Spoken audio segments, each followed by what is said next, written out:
성도 여러분 안녕하십니까? 우리 제 집사님 감동적인 찬양 시편 119편 105절이네요. 주의 말씀은 내 발의 등이요 내 길의 빛이니이다. 우리 찬양의 가사가 저희 모두의 기도와 고백이 되었으면 좋겠습니다. 하나님께 저희가 감동을 받고 하나님께 영광이 되는 귀한 찬양을 감사합니다. 재림교회 신앙의 심장, 오늘 네 번째 시간으로 그리스도의 하늘 성소봉사라는 제목으로 말씀을 대언하도록 하겠습니다.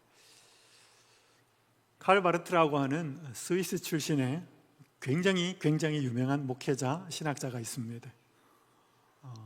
이분 굉장히 유명한 신학자입니다. 이분이 한 말 중에 그가 죽기 하루 전에 고백한 말이에요. 세상의 상황은 어둡다.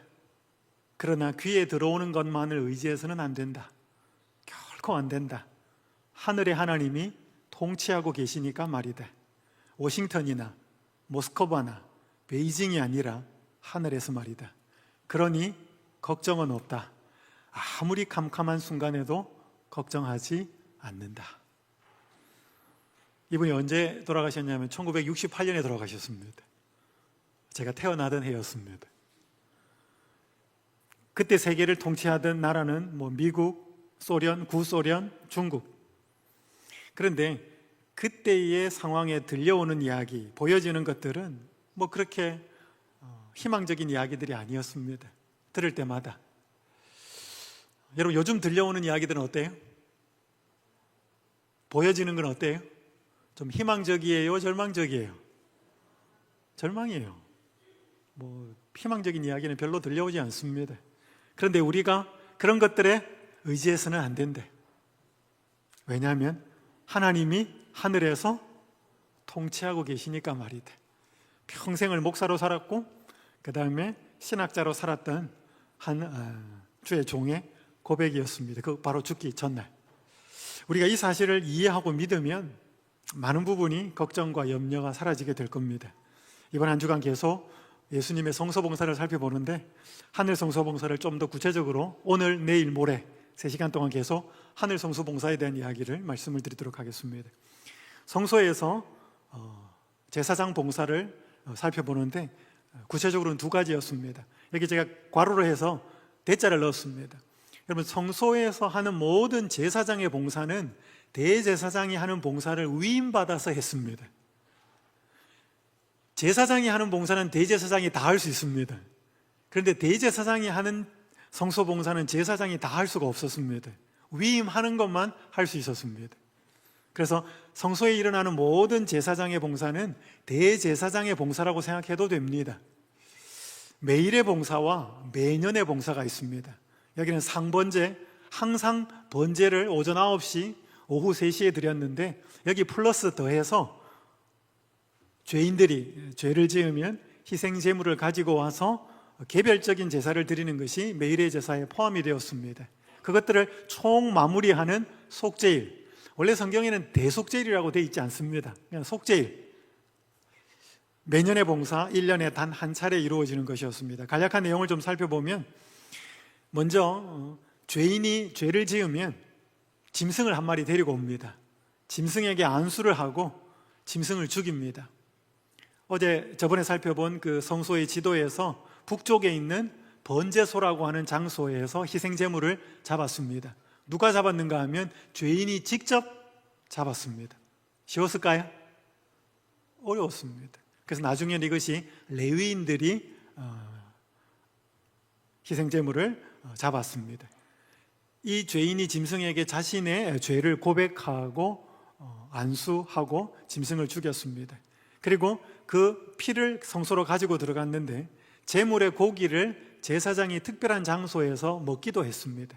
그때는 이 죄인의 죄가 죄인에게서 짐승에게로 희생제물로 옮겨가고 또 그 제물을 먹는 제사장에게로 옮겨갔습니다. 이 부분은 좀 더 뒤에 설명하겠습니다. 그 다음에 피를 뿌렸습니다.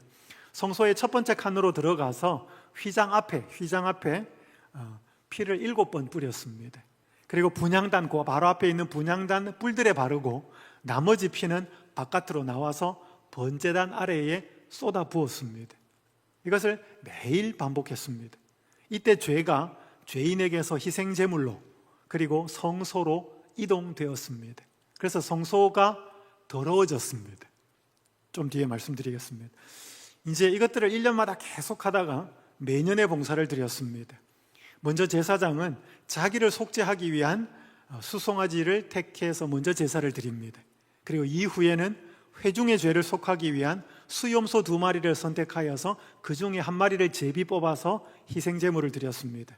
이때는 고기를 먹지 않았고요. 피의 예식은 각각 수송아지와 수염소 1마리의 피를 속죄소 동편에, 나중에 이제 지성소에 들어가면 3가지 기물이 있었습니다. 법궤가 있었고 법궤는 뚜껑이 없었어요. 그 법궤의 뚜껑을 속죄소 혹은 시은좌라고 하고 그 속죄소와 천사 2 존재가 같이 연결이 되어 있었습니다. 그래서 천사를 들면 뚜껑도 같이 들렸어요. 그래서 천사 2 존재와 속죄소 혹은 시은좌라고 하는 것이 한 세트예요. 이게 금 1달란트를 가지고 만들었습니다. 1달란트는 예수님 당시나 혹은 구약 그게 보면 약간의 차이가 있지만 약 34kg.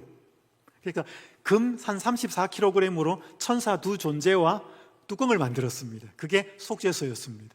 그 속죄소의 동편에 피를 1번 뿌리고 속죄소 앞에 피를 7번 뿌렸습니다. 그리고 지성소를 나오는 대제사장이 다른 수염소에게 백성의 죄를 고백하고 무인지경으로 내어보내었습니다. 이렇게 1년간 죄로 오염된 성소와 백성을 정결케 했습니다. 백성의 죄를 다 그 한 염소, 우리는 흔히 아사셀 염소라고 그럽니다. 그리고 1년 동안 여러분 계속 그 성소 휘장에다 피를 뿌렸으니까 얼마나 그 커튼 휘장이 더러워졌겠어요. 그래서 실질적으로는 커튼을 교체하고 상징적으로는 죄를 정결케, 백성의 죄를 정결케 하는 일이 매년의 봉사였습니다. 오늘 이 2가지를 좀 현대적인 실질적인 예수님의 봉사를 연결해서 살펴보도록 하겠습니다. 첫 번째는 이번 교재에는 사과를 중심으로 그리스도의 하늘 성소 봉사라는 사과를 중심으로 합니다. 2가지 봉사입니다. 첫 번째는 그리스도의 중보 사역이고 이거는 매일의 봉사고, 두 번째 살펴보는 것은 그리스도의 심판 사역, 이건 대속죄일의 봉사를, 매년의 봉사를 이야기합니다. 자, 하늘 성소에 이게 똑같지는 않지만 히브리서나 계시록을 살펴보면 하늘의 성소가 있다라고 하는 것을 말씀을 드렸습니다. 여기 계시록 4장 5절에 보면 노란 부분에 보면 보좌 앞에 켠 등불 7이 있으니, 등불 7은 어디에 있었어요? 성소의 첫째 칸에 있었습니다. 그죠? 그걸 메노라라 그랬습니다.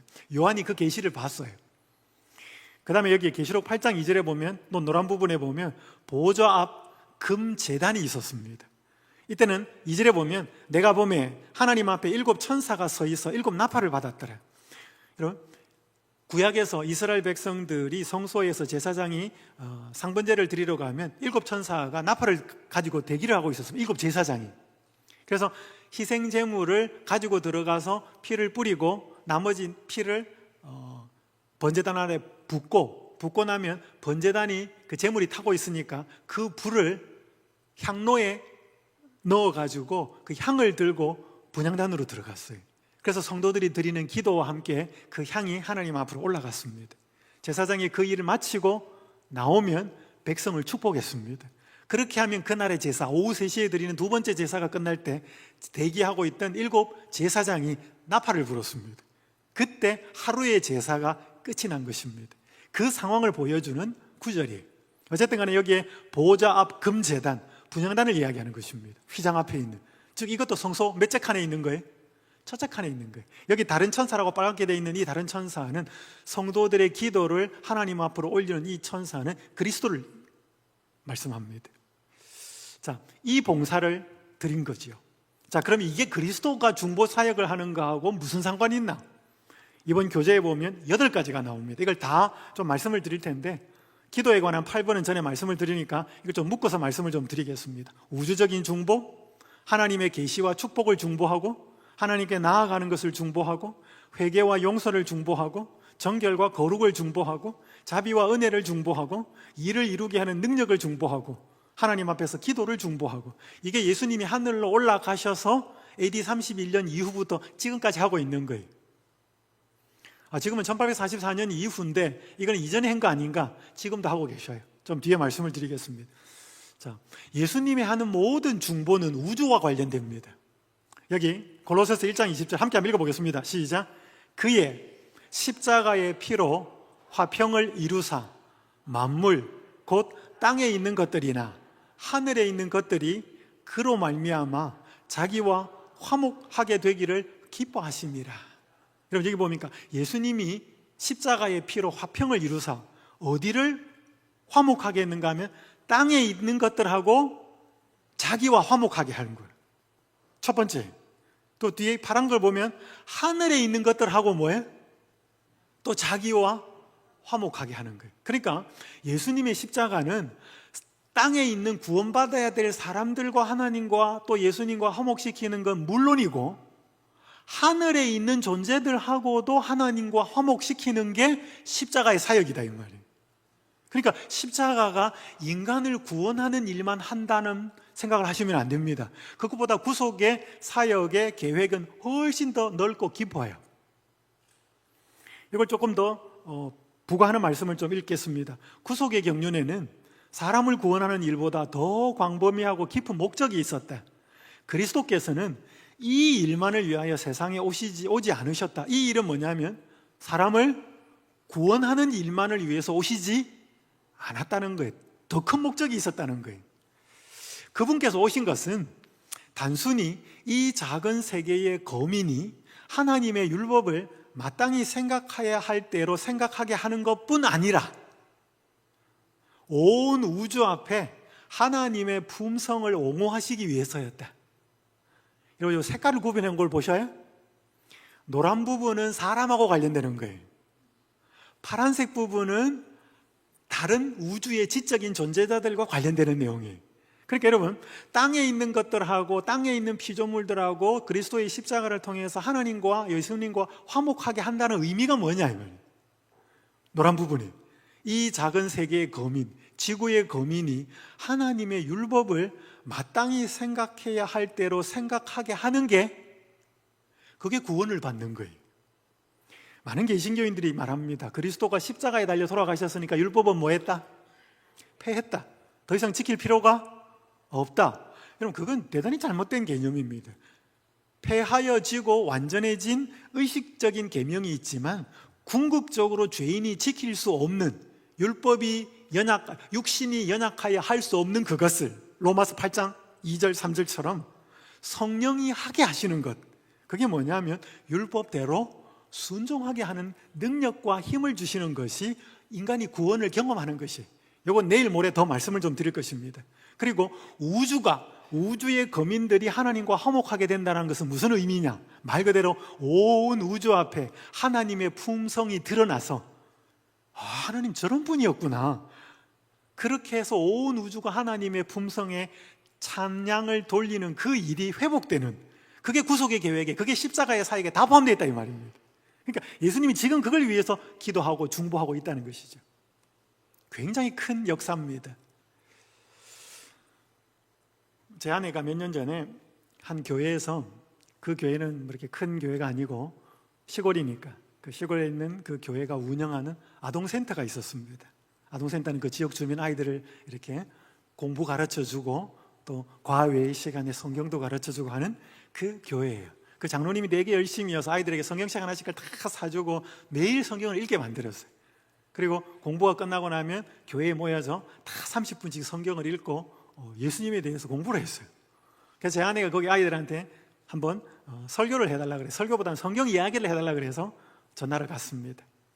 아내가 이제 아이들에게 어려운 이야기는 할 수는 없고, 예수님이 이 땅에 계실 때 사람들을 어떻게 사랑을 나누시고 병도 고치시고 필요를 채운 이야기를 다 하고, 그분이 지금 하늘에 올라가셨는데 승천하시고 그분이 지금 하늘에 계신데 예수님이 지금 하늘에서 뭐 하고 계실까요? 이렇게 초등학생들에게 질문을 했어요. 그때 아이들이 막 손들고 막 대답. 저는 그 자리에 없었습니다. 아내가 와서 나중에 저한테 이야기를 했는데, 그래서 한 친구한테 답을 하라고 시간 기계를 줬더니 그 아이가 이렇게 말했답니다. 사람들에게 재앙을 내리고 있어요. 예수님이 하늘에서 뭐 하고 있냐 그러니까 사람들에게 뭘 내리고 있다? 재앙을 내리고 있다. 그 중에서 성경을 잘 아는 아이들은 거의 없어요. 그때 제 아내가 굉장히 당황했다 그래요. 어떻게 아이가 이런 생각을 하고 있을까? 여러분, 아이만 그런 게 아니고 많은 어른들도 그렇게 생각합니다.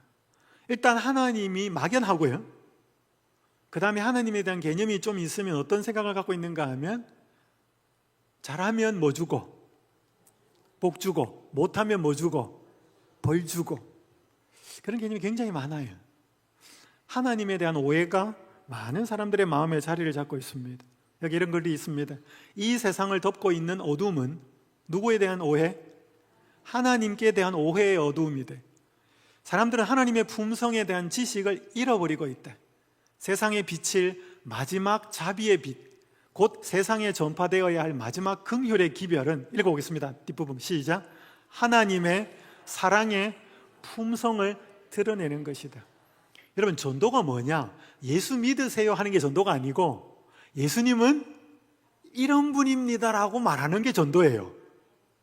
그분의 품성을 드러내는 거고, 더 좋은 건 제가 경험해 보니까 예수님이 이런 분인데 제 삶에 이렇게 경험된 이렇게 좋은 분입니다라고 간증하는 게 최고의 전도입니다.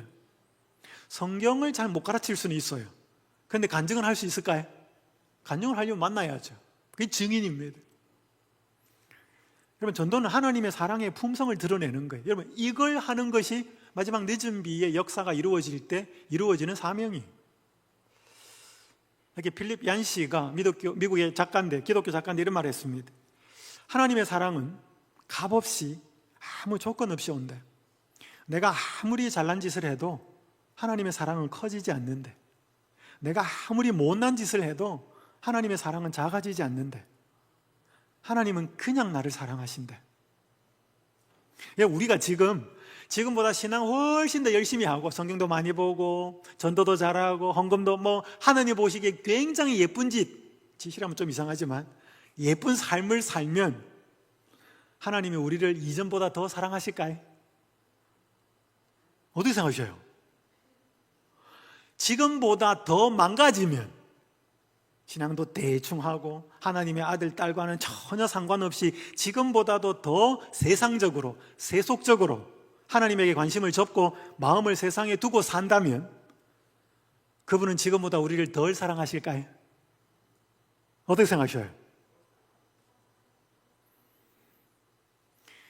여러분, 하나님은 우리의 행동과 우리의 삶에 따라서 사랑이 크기가 줄어들었다 늘어들었다 하지 않아요. 이미 그분의 최고의 사랑은 베풀어졌어요. 그 왜 우리가 그러면 신실하게 살아야 되고 그분의 마음을 알아야 되고, 왜 그래요? 더 사랑받기 위해서가 아닌데 왜 우리가 신실해야 돼요? 우리가 하나님께 더 가까이 가야 그 사랑이 우리에게 이미 최고로 베풀어진 사랑을 확인하고 깨닫는 것은, 내가 하나님의 마음이 어떤지 알면 알수록 더 깨닫거든요. 내가 세상으로 나가 있어가지고는 막연하거든요. 그래서 우리가 더 사랑받기 위해서가 아니고 이미 최고로 베풀어진 사랑을 확인하기 위해서 신실하고 바르게 살아갈 필요가 있습니다. 막 살면 그 사랑이 안 깨달아져요. 없는 것처럼 보이고 벌 주는 것처럼 보이지. 그래서 오늘 예수님이 이 하늘 성소에서 봉사하는 가장 큰 그 중보는 뭐냐면, 하나님 자기를 자꾸 뭐 하는 거예요? 드러내고 있는 거예요. 자꾸 드러내고 있는 거예요. 세상 사람들이, 신자들이 자꾸 잘 알도록. 그래서 이 땅의 사람만 아는 게 아니고 뭐예요? 온 우주가 알도록. 그게 중보의 가장 큰 핵심. 여러분, 이것 때문에 조사심판이 필요한 겁니다. 자, 두 번째, 하나님의 계시와 축복을 중보한다 그래요. 비슷한 이야기입니다. 하나님 자기를 드러내고 계시하시고 축복하시는 것을 중보하는데, 여기 보셔요. 히브리서 어제 말씀드린 것처럼 옛적에는 선지자들을 통해서 하나님이 여러 부분과 여러 모양으로 우리 조상들에게 말씀하신 하나님이 이 모든 날 마지막에는 누구를 통하여? 아들을 통하여 우리에게 말씀하셨으니, 그러니까 아들을 통하여 말씀하시는 게 하나님의 계획이었습니다. 옛날에는 구약에는 선지자들을 통해서 말씀하셨는데, 너희는 삼가 말씀하신 일을 거역하지 말라. 땅에서 경고하신 일을 거역한 그들이 피하지 못하였거든 하물며 하늘로부터 경고하신 일을 배반하는 우리일까 보냐. 이 히브리서 12장 25절 앞부분에 보면 예수님, 하나님이 시내산에 강림하셔서 장엄하게 말씀하신 내용이 나와요. 그러니까 이게 땅에서 경고하시니까 누구예요? 시내산에 임하신 하나님이 십계명 주신 그 이야기예요. 땅에서 경고하셨대. 근데 지금은 그분이 하늘 올라가셔서 뭐 하고 계신다? 하늘로부터 경고하고 계신대. 자기를 드러내시고 그 이야기를 하고 있는 겁니다. 찬송하리로다 하나님 곧 우리 주 예수 그리스도의 아버지께서 그리스도 안에서 하늘에 속한 모든 무슨 복을? 신령한 복을 우리에게 주시되, 하늘에 속한 신령한 복을 우리에게 주시되. 하나님이 복을 주시는데 무슨 복을 주신다고요? 신령한 복. 여러분 이런 거 원하셔요? 아니면 세상적인 복을 원하셔요? 어떤 복을 원하셔요? 제가 대학원 때 중국에 공중전도하러 갔어요. 심양에 갔었는데 한 목사님 아파트에서 머물렀는데 복주머니가 아파트 문에 다 붙어 있는데 복주머니가 전부 거꾸로 붙어 있어요. 복복자가 이렇게 다 뒤집어가 붙어 있어요. 그게 굉장히 궁금해서요. 그 목사님 딸이 대학생이어서 중국에 있는 대학교에 다니는 학생이었는데 하루는 물었어요. 야, 저게 복주머니가 붙어 있는데 그냥 붙어 있으면 되는데 와 이게 다 이렇게 뒤집어서 거꾸로 붙어 있냐? 그러니까 그 목사님 딸이 말하는 게 재밌었어요. 복소다지라고요.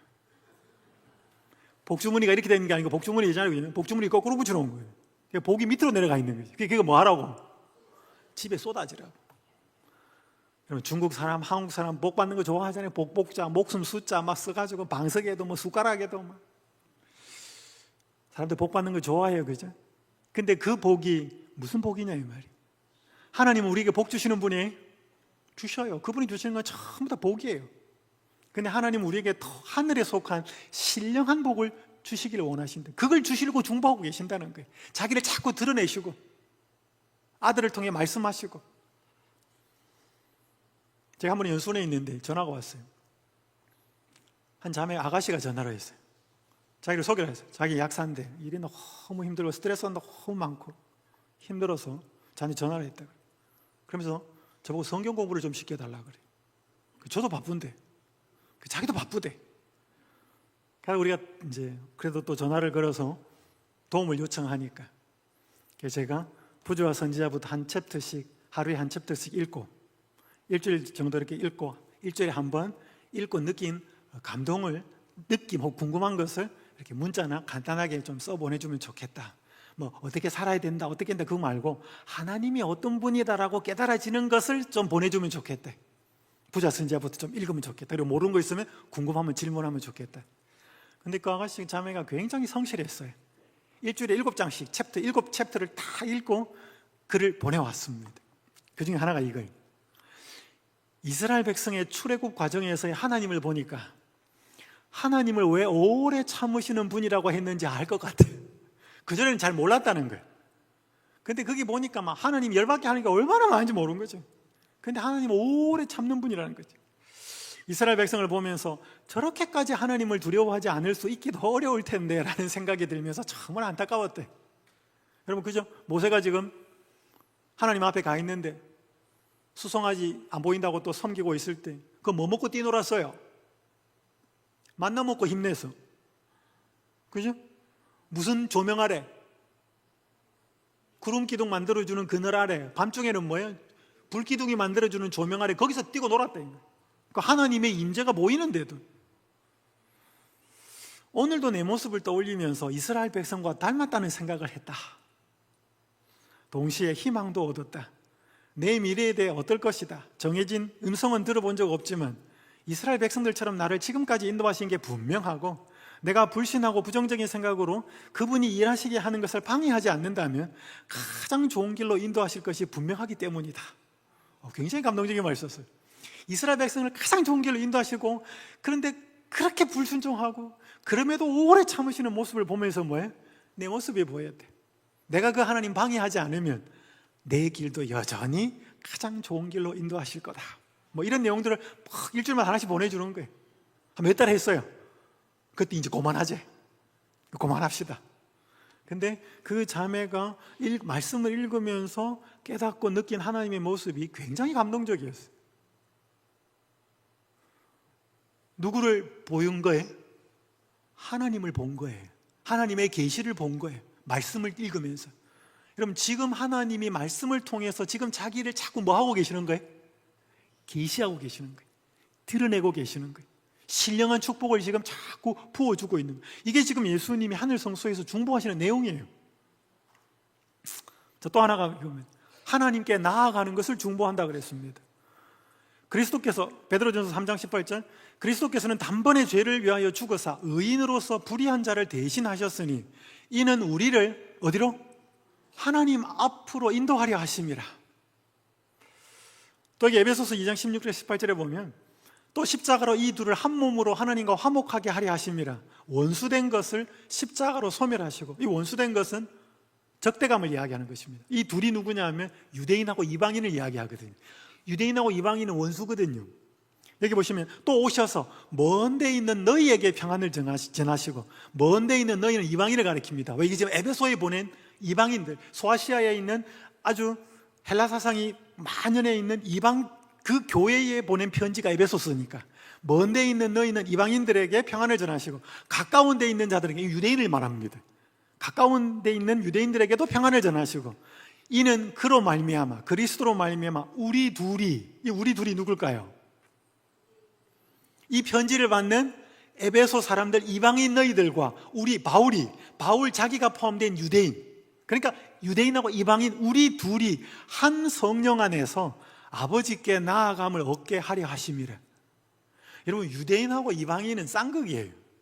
유대인하고 이방인이 한 마음이 돼가지고 하나님 앞에, 아버지 앞에 나간다, 있을 수 없는 이야기예요. 그 일이 가능하게 한 게 뭐였다? 그리스도의 희생, 십자가였대.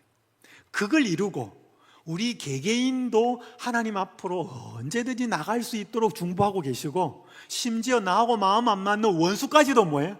그 원수의 관계가 회복이 되어서 두 원수가 같이 하나님 앞에 나가도록 하는 것이 예수님의 중보 사역이 되는 말이에요. 그걸 위해서 지금 기도하고 계시고, 그걸 위해서 우리를 위해 중보하고 계시다는 거예요. 여러분, 마음 안 맞는 사람하고 예수님 앞에 함께 갈 수 있어요? 여러분, 그거 가야 돼요. 그 회복이 일어나야 돼, 우리한테. 제가 첫날 말씀드렸잖아요. 그걸 가능하게 한 게 예수님의 십자가라고. 제가 2017년도에 미국에 늦게 공부하러 갔습니다. 제가 미국에 있을 때 이 사건이 터진 거예요. 2018년도에 터진 사건, 9월 달에. 이 등으로 뒤쪽에 보이는 이 여성이 앰버 가이거라고 하는 경찰이에요. 업무를 마치고 자기 집 아파트 3층인데 올라가는데 남자친구하고 문자 메시지를 보내면서 올라가고 있었어요. 그래서 이렇게 보내다 보니까 3층을 더 올라간 거예요. 4층까지 간 거예요. 4층은 자기 집이 아니잖아요.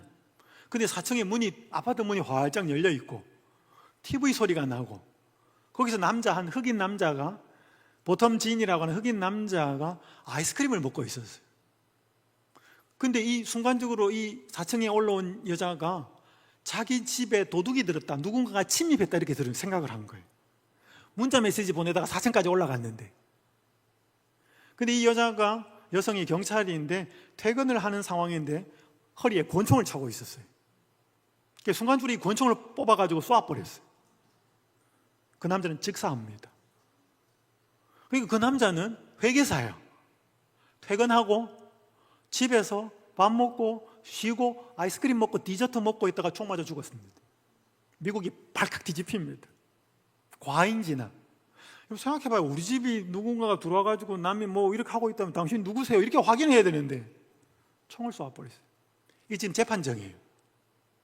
재판을 받는데 여기 뒤에 보이는 이 포옹하고 있는 남자가 누구냐면 피해자의 동생이에요. 브렌트 진이라고 하는 동생이. 굉장히 이 법정에서 이 여자가 코너로 몰립니다. 재판을 받는데. 그래서 이 여자가 울먹울먹 하면서 말을 못해요. 그때 이제 방청석에 이 동생이 앉아 있습니다. 잠시 쉬는 틈에 손을 들고 재판장한테 혹 괜찮으면 제가 저 가해자한테 다가가서 한번 안아줘도 됩니까? 그 말을 해요. 그러니까 굉장히 날선 이 재판, 이제 피고 원고 막 변호사들 붙어가지고 법정에 이루어지고 있는데, 검찰 뭐 하고 있는데 이 피해자의 동생이 고등학생이에요. 그러니까 판사가 당황하면서 허락을 해줍니다. 그렇게 가서 당황하고 있는 이 가해자를 안아줍니다. 안아주고 이렇게 말합니다. 당신이 진정으로 뉘우친다면 용서하겠다고 다짐할 수 있습니다. 당신이 하나님께 요청한다면 그분은 당신을 용서하십니다. 나는 당신이 교도소에 가는 것을 원치 않습니다. 나는 당신이 정말 잘 되기를 바랍니다. 당신이 삶을 그리스도께 바치는 것이 보통은 형이 가장 원하는 것이라 생각합니다. 이러면서 이 재판정 분위기가 완전히 달라집니다. 그리고 생각보다 훨씬 적은 형량으로 받습니다. 이게 또 막 미국이 시끄러워졌어요. 어떻게 또 이렇게 할 수 있느냐. 그러니까 지금 자기 친형이 죽은 거예요. 그 재판정에서 이 가해자, 자기 형을 죽인 사람을 뭐 하려고? 나는 당신이 잘 되기를 바랍니다. 나는 당신이 그리스도께 당신의 삶을 바치는 것이 내 죽은 형이 정말 바라고 있는 거라고 생각합니다. 하나님은 당신을 용서하기를 원하십니다. 여러분, 이런 일들이 가끔씩 일어나요, 그죠? 자주 안 일어나지만. 근데 여기에는 인간적인 힘으로는 안 된다는 것입니다. 하나님의 그 사랑과 은혜가 같이 있을 때. 그래서 원수와 두 원수된 관계가 같이 한 마음이 되어서 하나님 앞에 나아갈 수 있도록 하고 계시는 것이 그분의 중보 사역이에요. 유대인과 이방인이 그렇게 되도록 하기 위해서 우리 둘이 한 마음이 되어서 하나님 앞에 나아가게 하기 위해서 예수 그리스도의 십자가가 있었다라고 바울은 말하는 것입니다. 에베소 성도들에게. 그럼 이게 우리한테 실천이 될까요? 마음 안 맞는 우리 교인들 사이, 친구들 사이, 이것이 회복이 되어야 예수님의 중보가 올바른 효력을 발생할 수 있다는 것이지요. 회개와 용서, 정결과 거룩, 자비와 은혜가 예수님이 중보하시는 사역을 통해서 계속 이루어지고 있습니다. 그냥 성경 구절만 좀 읽겠습니다. 사도행전 5장 31절, 이스라엘에게 회개함과 죄사함을 주시려고, 이스라엘에게 회개함과 죄사함을 주시려고. 그러니까 여러분, 회개도 누가 하는 거예요? 회개는 우리가 하는 거예요. 회개는 그분이 하도록 은혜를 주셔야 돼요. 우리 스스로 회개 못해요. 여러분, 회개도 열매예요. 서로 친절하게 하며 불쌍히 여기며 서로 용서하기를 하나님이 그리스도 안에서 너희를 용서하심과 같이 하라. 용서도 역시 열매예요. 만일 우리가 우리 죄를 자백하면 그는 미쁘시고 의로우사 우리 죄를 사하시며 우리를 모든 불의에서 깨끗하게 하실 것이요. 우리가 자백하고 고백할 때 우리의 죄를 사하시고 우리를 깨끗하게 정결하게 하실 것이라는 게 그분의 중보의 약속이에요. 하나님의 말씀과 기도로 거룩하여짐이라. 거룩하고 성결해지는 그 방법도 알려주셨습니다. 그러므로 우리는 긍휼하심을 받고 때를 따라 돕는 은혜를 얻기 위하여 은혜의 보좌 앞에 담대히 나아갈 것이니라. 이 은혜를 주려고 그분은 중보하고 있고 기도하고 있다는 거예요. 하나님께로 이렇게 자꾸 불러 모으십니다. 제가 서울영화원교회에서 목회할 때였습니다. 하루는 저희 교회 장로님이 저를 불러요. 병원에 빨리 오라고. 36서울병원이었습니다. 여기에 몇 분이 계셨어요. 수유리에 살던 전 누구 모 씨가 서울대학교 병원에서 항암 치료를 받고 있었습니다. 그런데 가망이 없자 대학병원 의사가 가족에게, 특별히 환자에게 두 병원을 추천해 주면서 마지막 여생을 잘 보내십시오라고 말합니다. 그 중에 하나가 수유리에 있는 병원이었고 하나는, 두 번째 병원은 36서울병원이었어요. 그 의사가 왜 36서울병원을 추천했는지를 아무도 몰라요. 그러니까 아내와 세 자녀는 아버지와 남편이 당연히 수유리에 있는 병원에서 마지막 여생을 보낼 줄 알았어요. 근데 이 환자인 전모 씨가 36서울병원을 고집합니다. 이유를 물어도 대답을 안 해요. 그러니까 환자가 계속 우기니까, 집에 가장이 우기니까 갔어요. 입원을 했습니다. 그때 입원할 때는, 입원하면 지금 요즘은 다 컴퓨터를 하지만 그때는 다 이렇게 입원 환자들을 큰 프린트를 출력을 했어요. 그래서 환자 명단을 갖고 병원에 방문하는 사람한테 물어보면 안내해서 알려줘요. 몇 호실입니다 이렇게. 그래서 거기에 안내를 보는 한 장로님이 그 이 명단을 다 읽어본 거예요. 평소엔 잘 안 봤는데. 그러니까 전 누구? 이분은 옛날에 내가 경북 울진에서 어린이 교회를 다닐 때 우리 형 친구였는데, 어린이 성경학교도 같이 다니고 동명이인이 많잖아요. 근데 그분이 그날 그 명단을 보고 환자를 찾아가요. 병실을 확인해서 가니까 어릴 때 형 친구 맞아요. 형님 몇십 년 만에 본 거예요. 어떻게 여기 오셨습니까? 이만저만 이유를 이렇게 설명하죠. 그때 이분의 친형이 저희 교회 장로님이었어요. 그날 새벽에 맹장이 갑자기 문제가 생겨가지고 병원에 입원을 했어요. 그 삼육서울병원에. 그러니까 그 친구가 만난 거예요, 병원에서. 그때 저희 장로님이 그렇게 했단 말을 했습니다. 친구야, 나 너 정말 보고 싶었대. 국민학교 5학년 때 헤어진 거예요, 동네에서. 서울로 이사를 가면서. 그때 휴대폰이 있는 때가 아니고. 정말 보고 싶었는데 어떻게 사는지도 몰랐는데 결혼하고 그렇게 먹고 정신없이 돈 벌고 살다가 암에 걸렸고 서울대병원에서 치료를 받았는데 치료가 안 되었대. 의사의 입에서 나온 두 병원 중에 하나가 삼육서울병원, 삼육이 튀어나온 거예요. 이 삼육은 내가 어릴 때 경북 울진에서 그 조그만 교회를 다니면서 다녔던 그 안식일 교회에 속한 건데, 이 생각이 든 거예요. 그래서 나 죽어도 삼육서울병원에 가서 죽어야 되겠대. 그리고 우겨서 온 거예요. 가족들한테는 말 안 하고. 그냥 왔으면 그분이 조용하게 거기서 세상을 떠날 수도 있었어요. 근데 이 입구에 안내보는 장로님이 그 명단을 다 확인했다니까요. 그리고 이름을 확인하고 그 병실에 찾아갔다니까요. 동명이인일 수도 있는데. 여러분, 이게 삼육서울병원을 언급한 그 서울대학교 병원 의사나 그 안내보는 장로님이 그 명단을 확인한 거나 또 찾아간 거나 절대로 이게 우연이 아니라는 거죠. 그날따라 그 친구인 그 장로님의 형은 또 맹장이 문제가 생겨서 또 병실에서 같이 만나고. 저희 장로님이 그렇게 이야기했습니다. 친구야, 가만히 이야기를 들어보고 되어가는 것을 보니 하나님이 너를 여기로 인도하신 것 같다. 그래서 그분은 거기서 침례를 받고 돌아가셨어요. 그 아내와 두 자녀는 제가 성경 공부를 해서 침례를 줬어요. 여기 시대소망 172페이지 이렇게 말씀합니다. 그리스도께서는 바람과 같이 보이지 않는 힘으로 사람의 마음에 끊임없이 역사하고 계신다. 바람은 보여요? 안 보여요. 아까 말씀드렸잖아요. 회개가 일어나고 용서가 베풀어지고 정결해지고 거룩해지고 은혜, 이 모든 것이 그분이 지금 중보하고 계시는 결과로서 이루어지는 것들이, 우리가 이걸 경험하고 살아야, 확인하고 살아야 그분의 중보 사역이 우리에게 확실히 깨달아진다, 이 말이죠. 마지막 하나 더 살펴보죠. 일을 이루게 하는 능력을 중보한다. 그러니까 뭔가 일을 하려고, 이건 성령의 역사와 굉장히 밀접한 관련이 있습니다. 이걸 준다는 거예요, 지금 그분의 중보 사역을 통해서. 하나님이 우리에게 주신 것은 두려워하는 마음이 아니요, 오직 능력과 사랑과 절제하는 마음입니다. 그분이 우리에게 주는 것은 뭐다? 능력을 주겠다는 거예요. 능력. 사랑도 주고 절제하는 마음도 주겠다고. 너희는 말세에 나타나기로 예비하신 구원을 얻기 위하여 믿음으로 말미암아 하나님의 능력으로 보호하심을 받았느니라. 그의 신기한 능력으로 생명과 경건에 속한 모든 것을 우리에게 뭐 하셨으니? 주셨으니. 근데 여러분, 좀 받고 사셔요? 생명과 경건에 속한 뭐 능력을 좀 받고 사셔요? 없는 것 같지 않아요?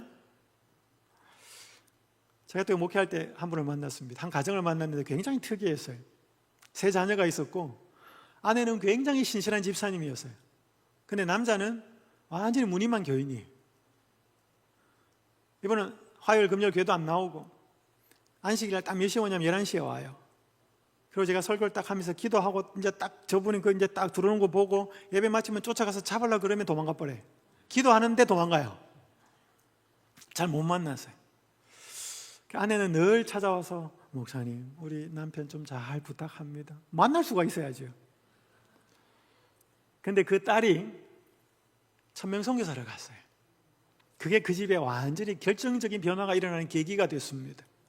하나님이 그 딸아이가 하나님께 헌신하는 것을 통해서 하나님은 제가 그 가정에 하나님이 어떻게 축복해 주시느냐를 정말 많이 봤어요. 필리핀 오지에 갔습니다. 딸이 가족에게 편지를 보냈어요. 아빠, 엄마, 오늘 몇 킬로를 걸어서 방문을 갔어요. 그리고 오늘 여기는 화장지가 없어요, 화장실에. 그래서 오늘은 나뭇잎으로 닦고 뭐 이렇게 했다는 이야기가 막 고생하는 이야기 막 적혀 있고, 이 편지가 계속 오는 거예요. 아버지가 처음에 아무 생각 없이 본 거예요. 그 아버지는 노는 걸 좋아했습니다. 운동을 좋아하고 친구 많고. 근데 이게 딸이 먹을 것도 그렇고 씻을 것도 그렇고 뭐 화장실도 그렇고 보니까 아버지가 심각해지기 시작했어요. 딸이 그렇게 고생한다는데 자기는 이렇게 막 놀러 다니니까 이게 미안해진 거예요. 안식일 11시에 오는 건 똑같았는데 오후엔 도망을 안 가요. 밥을 먹더라고요. 그분이 안식일에 일찍 와요. 금요일도 와요. 화요일도 와요. 교회 얼마나 열심히 하는지요. 그러니까 딸이 그 오지에서 선교지에서 고생하는 걸 생각하니까 자기가 이렇게 놀 수가 찔림을 받은 거예요. 나중에 수석 집사가 됐어요. 제가 그때 연수원에 갔어요. 저는 발령을 받아가지고 한 번씩 이렇게 차를 제가 서울 삼육병원에 대면 저를 막 찾아와요. 어느 날 저보고 이렇게 이야기해요. 주차장에서 만났습니다. 안식 오후에 교회 입구에서 만났습니다. 저보고 이렇게 이야기해요. 목사님, 그 예배 끝날 때마다 목사님 저 잡으러 올 때 정말 싫었습니다. 그 도망간다고. 집사님 저도 싫었습니다. 근데 그분이 하는 말이 굉장히 감동적이었어요. 목사님, 근데 요즘은 제가 잡으러 다닙니다. 그러니까 집사들 중에 예배만 딱 마치고 가고 밥도 안 먹고 한 사람 보면 이제 이 사람이 딱 뒤 나와가지고 뭐해? 수석 집사니까. 그 애기 아빠들 별로 이렇게 교회에 관여 안 하는 사람들 이렇게 같이 집사 활동도 좀 하고 뭐 오후 시간도 좀 보내자고 하는데 딱 보고 이렇게 도망가면 막 잡으러 다니는 게 정말 안타깝습니다. 그래서 저보고 그런 말해요. 이게 그때 목사님의 마음이었겠지요. 그러니까 자기가 도망 다니다가 이제는 자기가 잡으러 다닌다. 그분 지금 장로 돼 있어요. 얼마나. 그리고 한 번 또 제가 그 병원 입구에서 만났어요. 주차장 그쪽에서 교회 앞에서. 목사님, 제가 상장 하나 받았습니다. 무슨 상장 받았습니까? 우리 가족한테 받은 겁니다. 장한 남편, 변화된 아빠, 귀하 누구는 1년을 이렇게 하나님 안에서 이렇게 멋진 남편으로 이렇게 자상하고 훌륭한 아빠로 변화되었기에 가족의 이름으로 이 상장을 드립니다. 진짜 그 상을 받았어요. 가족이 쓴 그 3남매 그 다음에 아내가 쓴 상이에요. 제가 그래서 집사님, 그때 장로 아니었어요. 집사님, 이 상장은 세상 어느 누구 기관 사람에게 받는 것보다 훨씬 더 고귀하고 값어치 있는 상입니다. 누가 인정한 거예요? 아내와 세 자녀가 변화되고 자상해지고 그렇게 했다고 인정해서 주는 상이에요. 제가 그 집사님이 변화되는 과정을 제가 봤어요. 저도 보고 제 아내도 보고. 근데 그 계기가 뭐였다고요? 딸이 선교사 한 거예요. 제가 청년 보고 많이 가라 그래. 선교지로. 당신들이 헌신하고 선교지로 가면 당신의 부모들은 기도 안 할 수가 없대. 한 명이 선교지로 가면 전체 가정이 다 선교사가 됩니다. 가지는 못해도 기도하고 헌금 보내고 하나님이 그걸 통해서. 여러분, 하나님은요 자기를 위해서 헌신하는 가정, 사람을 절대로 가만두지 않습니다. 세상의 방법으로는 해결할 수 없는 어마어마한 축복들을 부으십니다. 그분의 역사예요. 능력을 부어주시고. 여러분, 이것들이 전부 다 뭐 하는 거예요? 그분의 성소에서의 중보사역이에요. 제가 두 번째 시간에도 기도를 어떻게 또 올리고 하는 거 말씀드렸죠. 그래서 오늘 그거 말씀드리지 않겠습니다. 자, 여기 보시면 이렇습니다. 매일의 봉사는, 그리스도의 매일의 봉사는 재림 직전까지 계속되어 갈 것입니다. 그리스도에 의하여 중보되지 않는 그리스도인 경험의 국면은 없다. 야고보서 1장 17절에 보면 온갖 좋은 은사와 온전한 선물이 다 누구로부터 온다? 빛들의 아버지께로부터 내려온다 그랬습니다. 그래서 그는 변함도 없으시고 회전하는 그림자도 없다. 야고보서 1장 17절에 있는 말씀인데, 여러분, 그리스도인 경험에서 선하고 아름답고 좋게 일어나는 모든 경험 중에 그리스도의 중보 사역 없이 되는 것은 단 하나도 없습니다. 그분은 자기를 힘입어 하나님께 나오는 자들을 위해 살아서 간구하신대. 히브리서 7장 25절. 이 사업은 이스라엘의 지상 성소의 제사장들에 의해 수행된 매일의 봉사로서 예표되었다. 한번 읽어보겠습니다. 시작. 그리스도의 봉사의 이런 국면은 재림 직전에 그분께서 하늘 성소에서 나오실 때까지도 계속될 것이다.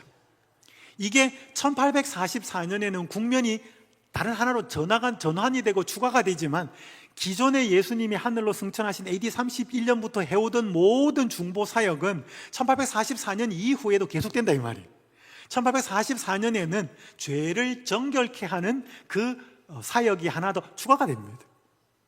그러니까 여러분 예수님은 딱 지상에 있는 성소처럼 제사장이 딱 성소에 천책할 만에 들어가고 두 번째는 지성소에는 대속제례만 들어가고 하늘도 그렇다고 생각하지 마셔요.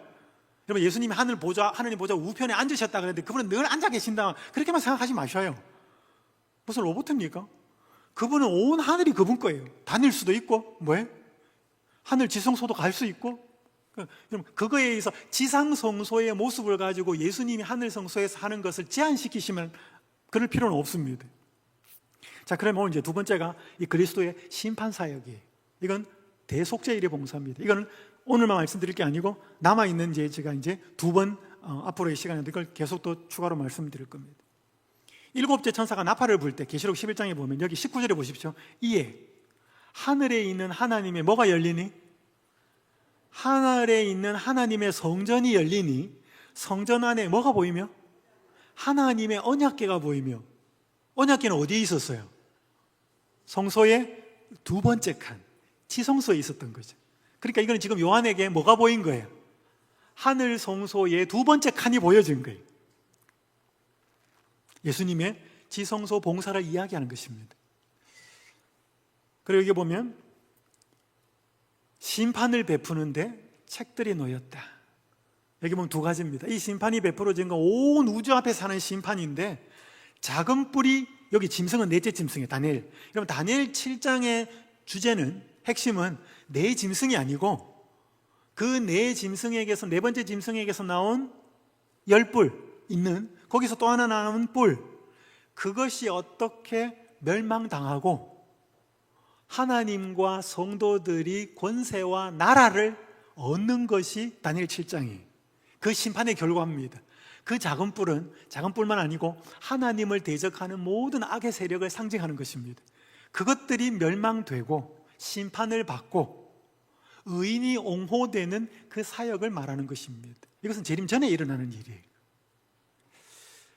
그때가 이루어질 것을 성소가 정결하게 된다는 다니엘 8장 14절로 이야기하는데 다니엘 8장 14절 여러분 너무 많이 들었기 때문에 이 시간에 다시 반복하지는 않겠습니다. 자, 그러면 정결하게 되어야 된다 하늘 성소가 이걸 좀 이해하고 오늘 마무리하겠습니다. 그러면 하늘 성소가 정결하게 되어야 된다 그러면 하늘 성소가 최소한 뭐 해져야 돼요? 깨끗해져야 된다 하늘 성소가. 그러면 뭐가 되었다는 거예요? 더러워졌다는 거죠. 여러분 하늘이 더러워질 수 있을까요? 어떻게 생각하셔요? 하나님이 계신 곳인데 그건 지상 성소를 보면 알아요. 레위기 16장 16절. 레위기 16장은 속죄일에 관한 것입니다. 곧 이스라엘 자손의 부정과 그들이 범한 모든 죄로 말미암아 지성소를 위하여 뭐하고? 속죄하고 또 그들의 부정한 중에 있는 회막을 위하여 그같이 할 것이요. 그러니까 이스라엘 백성의 부정과 그들이 범한 모든 죄 때문에 지성소를 속죄해야 된대. 여기는 회막은 성소를 가리켜요. 첫째 칸. 그들의 부정한 중에 있는 회막을 위하여 그같이 할 것이요. 그같이라는 말은 앞에 속죄한다는 단어예요. 그러니까 지성소도 속죄해야 되고 성소도 속죄해야 된다. 뭐 때문에? 이스라엘 백성이 행한 부정과 그들이 잘못한 죄 때문에. 그러니까 백성들이 잘못하면 뭐가 더러워지는 거예요? 성소가 더러워지는 거예요. 이게 여기거든요. 땅이거든요. 그럼 하늘도 뭐해? 그렇다는 거예요. 히브리서 9장 23절. 그러므로 하늘에 있는 것들의 모형은 지상성소입니다. 하늘에 있는 것들의 모형 지상성소는 이런 것들로 정결하게 할 필요가 있었으나 이런 것들은 앞에 보면 이런 보면 황소, 염소, 송아지, 짐승의 피예요. 그러니까 하늘에 있는 것들인 모형인 지상성소는 짐승의 피로서 정결하게 할 필요가 있었으나 하늘에 있는 그것들이 뭐예요? 하늘에 있는 성소와 성소의 기구들은 이 말이에요. 이런 것들이 뭐야? 짐승의 피보다 더 좋은 제물로 할지니라. 더 좋은 제물이 뭐예요? 그리스도의 피. 할지니라. 뭐 할지니라? 정결하게 할지니라. 그러니까 이 땅의 성소가 백성들의 부정과 죄로 인해서 지성소도 더러워지고 속죄해야 되고 회막도 성소도 더러워져서 속죄해야 되는 것처럼 하늘에 있는 성소도 더러워졌는데 그것은 짐승의 피로 안 되고 그리스도의 피로 정결하게 되어야 할지니라. 맞아요? 그럼 이게 도대체 어떻게 하늘에 있는 성소가 더러워지냐 이 말이에요. 그게 아까 말씀드린 죄의 전가입니다. 이 부분만 마무리하죠. 구약 시대에 백성의 죄가 믿음으로 말미암아 속죄 제물로 옮겨지고, 왜? 죄를 고백하니까 안수하면서 하나님 제가 이렇게 잘못했습니다. 그러면 백성의 죄가 믿음으로 말미암아 속죄 제물로 옮겨지고 그 제물의 피를 통하여 죄가 상징적으로 다시 성소로 옮겨졌던 것처럼 이게 매일의 봉사예요. 이거 이해되시죠? 왜냐하면 짐승에게 안수했고 짐승을 죽여서 피를 뿌렸거든. 그 피에 생명이 있거든요. 그래서 피를 거기에 뿌린 것은 실질적으로는 피가 들어갔지만 상징적으로는 죄가 들어갔다 이 말이에요. 상징적인 겁니다. 새 언약에서는, 새 언약 나오면 무조건 예수 그리스도라고 생각하시면 됩니다. 새 언약에서는 회개한 자의 죄가 믿음으로 말미암아 누구에게 옮겨지고? 그리스도에게 옮겨지고. 왜? 희생제물이 그리스도를 상징하니까. 그리스도께서는 그것을 실제적인 하늘 성소로 옮기셨대. 그러니까 우리가 여기서 죄 짓고 살다가 교회 나와서 혹은 개인적으로 하나님께 간절히 기도하면 우리 회개한 죄는 우리한테서 떠나요. 어디로 가요 그러면? 예수님한테 간다니까. 근데 지금 예수님 어디 계셔? 하늘 성소에 계신다니까. 그러면 그 죄가 어디로 간다고? 하늘로 간다니까요. 그래서 하늘이 더러워진 거예요. 그런데 마치 모형적 지상 성소가 그것을 더럽혀왔던 죄를 도말함으로 정결하게 되었던 것처럼 대속죄 이래. 노란 부분 같이 읽습니다. 시작. 하늘 성소의 실제적인 정결도 거기에 기록된 죄를 도말하거나 제거해 버림으로써 이루어진다.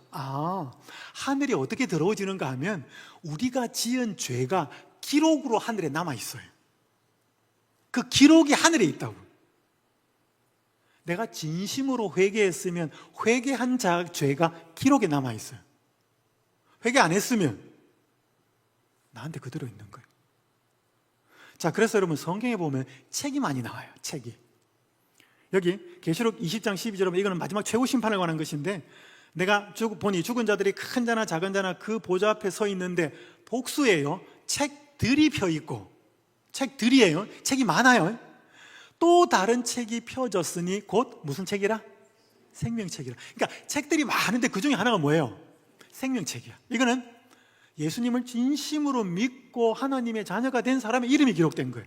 여러분, 이 생명책은 편집이 가능합니다. 그래서 모세가 뭐예요? 이스라엘 백성의 죄를 대신하여 중보할 때 내 이름을 뭐 하시더라도 지워버리시더라도 이 백성의 죄를 용서해 달라는 것은 생명책은 지울 수 있다는 것입니다. 말라기 3장 16절에 보면 그때에 여호와를 경외하는 자들이 피차에 말하며 여호와께서 그것을 분명히 들으시고 여호와를 경외하는 자와 그 이름을 존중히 여기는 자를 위하여 여호와 앞에 있는 무슨 책? 기념책에 기록하셨느니라. 책이 또 하나 있대. 기념책. 여기는 뭐가 기록되느냐면 여호와를 경외하는 자와 그 이름을 존중히 여기는 자들의 행위가 기록됩니다. 좋은 거예요? 좋은 거예요.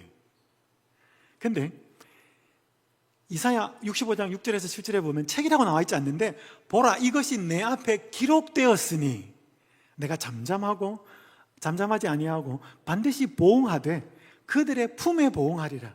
너희의 죄악과 너희 조상들의 죄악은 한 가지니 죄 이야기가 나와요. 그럼 뭐도 기록된다? 죄들도 기록이 됩니다. 그걸 어떤 사람은 행위책이라고 하기도 하고 어떤 사람은 죄책이라고 하는데 책이 굉장히 많다 하늘에. 근데 적어도 생명책이 있고 선한 아름다운 믿음의 행위들과 그것들이 기록된 기념책이 있고 죄에 관한 기록이 있다. 이게 무슨 우리가 알고 있는 책처럼 되어 있는지 이북처럼 되어 있는지 CD롬처럼 되어 있는지 모르지만 어쨌든 우리와 관련된 은밀한 모든 것, 좋았던 것, 나빴던 것, 모든 것들이 다 기록되어 있습니다.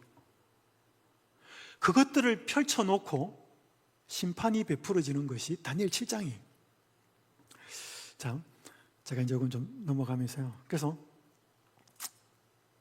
자, 요건 제가 마무리하고 마칠게요. 여러분, 하나님의 심판은 세 가지 국면이 있습니다. 이거 좀 기억하시면 좋겠어요. 천년기를 기준으로 합니다. 천년기 전에 심판이 있고, 천년기 심판이 있고, 천년기 후의 심판이 있어요. 한번 좀 요거 살펴보고, 요 부분은 다음 시간에도 계속 하겠습니다. 자, 천년기 전의 심판은 뭐냐면 재림전 심판이라고도 하고 조사 심판이라고도 해요. 관련된 성경 구절은 다니엘 7장 10절 11절, 마태복음 21장, 이거 임금이 옷을 입었는지를 손님들 중에 검사하는 그거 이야기입니다. 베드로전서 4장 17절. 자, 이 심판의 대상은 누구냐? 하나님을 믿은 모든 죽은 자와 믿는 지금 산 자입니다. 뭘 심판하냐? 내용이 뭐냐? 신자들이 예수님을 참으로 믿고 있는지 천사들과 우주 거민 사탄과 그의 천사들 앞에서 확인받는 과정입니다. 왜냐하면 하나님의 심판은 단 일말의 의심이 혹은 의혹이 없어야 돼. 이 사람이 왜 구원받는지, 이 사람이 왜 구원을 받지 못하는지가, 구원받지 못한 사람 아닙니다. 이 사람이 왜 구원을 받아야 되는지에 대하여 확인 작업, 그 결과 하나님의 공의가 드러나게 됩니다. 자, 천년기 심판은 말 그대로 천년기 동안에 이루어지는 심판인데, 관련 성경 구절은 계시록 20장 4절 6절, 베드로 후서 2장 4절, 유다서 6절, 고린도전서 6장 2절 3절, 이런 내용들이. 대상은 구원받은 모든 의인과 구원받지 못한 모든 악인들이. 내용은 이겁니다. 하나님의 구원받은 자는 왜 구원하셨고 구원받지 못한 자는 왜 구원할 수 없었는지 모든 구원받은 자에게 확인시키는 과정입니다. 제가 이런 이야기 들었어요. 누가 하늘에 가면 세 번 놀란대. 내가 구원받은 거. 아니, 그 사람이 없는 거. 오재호 목사 와가지고 막 조사 심판에 대해서 막 예수님에 대해서 엄청 이야기하는데 가서 인사하려고 보니까 없어. 그럼 의문이 생겨 안 생겨? 그러니까 오재호 목사 찾아서 인사하려고 했는데 타다 보니까 완전히 개차반으로 살았던 한 사람이 나와. 저 사람이 여기 어떻게 왔지? 있어야 될 사람이 안 보이고 없어야 될 사람이 그 와 있어요. 하늘에 구원받은 사람으로. 의문이 생겨 안 생겨요? 생겨요. 그러면 확인을 합니다. 하나님이 왜 그 사람은 구원하지 않았고 못했고 이 사람은 구원했는지 구원받은 자들에게 확인시키는 것입니다. 그게 계시록 20장에 보면 하나님의 보좌들이 있고, 보좌들이에요. 보좌가 아니고 보좌들이 있고 앉은 자들이 심판하는 권세를 받았다 그랬어요. 그러면서 뭐예요? 하나님과 그리스도의 제사장이 되어서 1000년 동안 그리스도와 더불어 왕노릇한다는 말이 계시록 20장에 나옵니다. 그거는 뭐예요? 구원받은 사람들이 누구는 구원받아서 여기 왔고 누구는 구원받지 못해서 여기 왔는 것을 확인하고 조사한다 이 말이에요. 이미 구원은 끝났어요. 그게 천년기 심판이에요. 1000년 동안 합니다. 모든 사람, 올라온 사람까지 다 확인해야 되니까 얼마나 많겠어요. 1000년 동안. 자, 천년기 후 심판은 집행심판 혹은 제후의 심판입니다. 관련 성경 구절은 계시록 20장 7절에서 15절, 베드로후서 3장 7절, 계시록 21장 18절 같은 경우 대상은 구원받지 못하고 둘째 부활에 참여한 모든 악인들을 가리킵니다. 내용은 하나님의 구원의 은혜를 끝까지 거절한 자들에게 왜 그들이 자신들이 구원받지 못했는지를 확인시키고 소멸하는 과정입니다. 그 결과 하나님의 공의가 드러납니다. 그러니까 이거는 둘째 부활, 천년기가 끝나고 모든 악인들이 다 부활했을 때 자기들이 왜 구원을 못 받았는지를 자기들한테 확인을 시킵니다. 아, 그때 아무개가 우리 집에 전도하러 왔는데 그때 이것이 예수님의 초청이었고 그것들이 다 확인이 되어서 아, 내가 이렇게 멸망받는 것은 지극히 공의롭고 합당하다, 구원받지 못함이 당연하다라고 인정하고 하나님은 불과 유황으로 그들을 소멸시킵니다. 그러니까 여러분, 하나님의 구원하시는 일은 한치의 의혹이 남아서는 안 돼요. 자, 이거 이제 다음 시간에 조금 더 하도록 하겠습니다. 그래서 천년기 전 심판, 천년기 심판, 천년 후 심판, 이 세 심판에 전부 조사가 다 들어갑니다. 조사는 재림 전 심판에만 있는 게 아니에요. 천년기 심판에도 조사합니다. 이 조사는 확인이에요. 그럼 이제 다음 시간에 도대체 하나님은 뭘 조사할까? 자, 그래서 이거 이제 시간이 다 됐기 때문에 죄송합니다. 제가.